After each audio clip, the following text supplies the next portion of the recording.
So Tyler, I think it's Matakevich. Please kill me in the comments, by the way. I absolutely welcome you guys to kill me for butchering his name.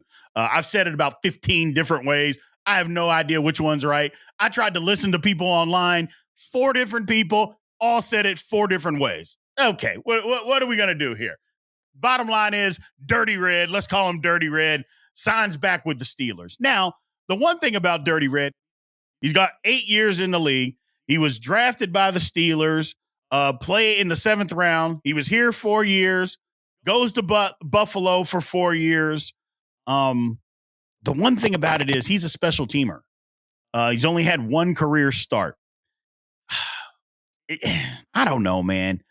There's been a lot of talk about a lot of people, and maybe and I'll just be honest, maybe it's because there's not a whole lot going on right now, but this is a lot of talk and a lot of momentum for a guy that's just had 1 start. Now, he is an outstanding special teams guy, and what I want to talk about is, what does this mean for the inside linebacker room for Pittsburgh?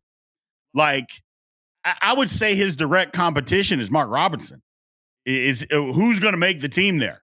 You know, that's what I would say is what guy is going to actually win that special teams job.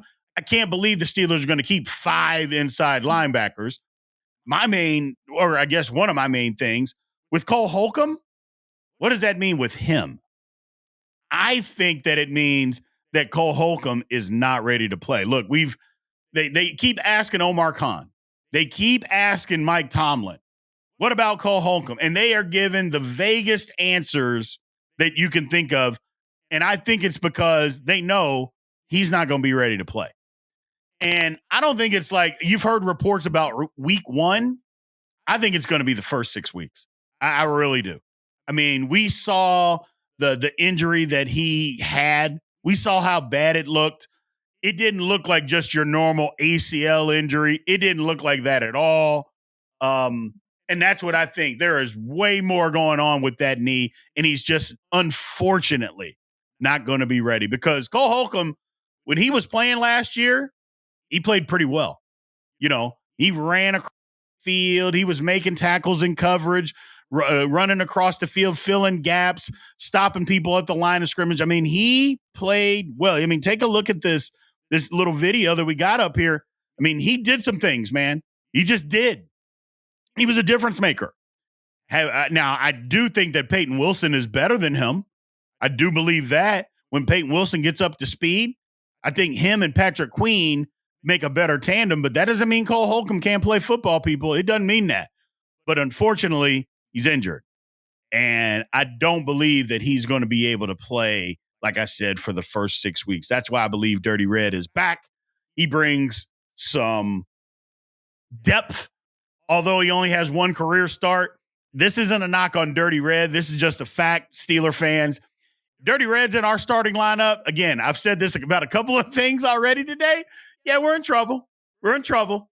If he's starting for us, we're in trouble. You know, that means a lot of guys have gotten hurt, and we've got to put him out there. Special teams guy. That's what he is. Special teams guy and very good depth. Good locker room guy. Good signing. Going to be a battle, though. Going to be a battle for him to make the team. Him and Mark Robinson, that's what I believe. Who's going to win that job, man? Who is going to win that job? So we got a poll question, though. First poll question of the day. Let's bring up the poll question here. So I guess what we're talking about is Dirty Red. If Cole Holcomb is not ready to start the season, who should start next to Patrick Queen? And you've got your answers there. Is it Peyton Wilson? Is it Elandon Roberts? Or is it our man Dirty Red? Who should start? Make sure to leave all of your answers in the comment section. We appreciate that. Got a quick halftime here for you people. Again, want to thank everybody for viewing, for subscribing, for commenting and all of that, man.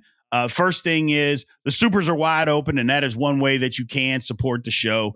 to ensure that we continue to consistently put out the best possible content that we can for you guys. So we want to thank anybody that has done that and that has already done that. We appreciate that. Secondly, one of our favorite forms of support are the comments. Y'all know that I love going back. We try to answer every single comment that you guys put out there, man, because that's important to us. You know, if you guys are taking the time to actually leave a comment, whether it's good or bad, I mean, you don't have to agree with everything that we say. I mean, again, we're all just fans, man. We're out here talking. None of us are journalists or anything like that. And we're not even trying to pretend that we're journalists, but we try to take it from a former football player's perspective, a fan's perspective, and we put it out there, and we love to go back and forth. So I appreciate all the comments. Remember, everybody, like, follow, subscribe, share anything with anybody. Just let them know. Steelers Almighty. We're still coming. We're still growing. Like I said, we're about 100 days old. Just 100 days old. So we're just getting started, people. We are literally getting started, and we want to thank everybody for their support. Let's move on.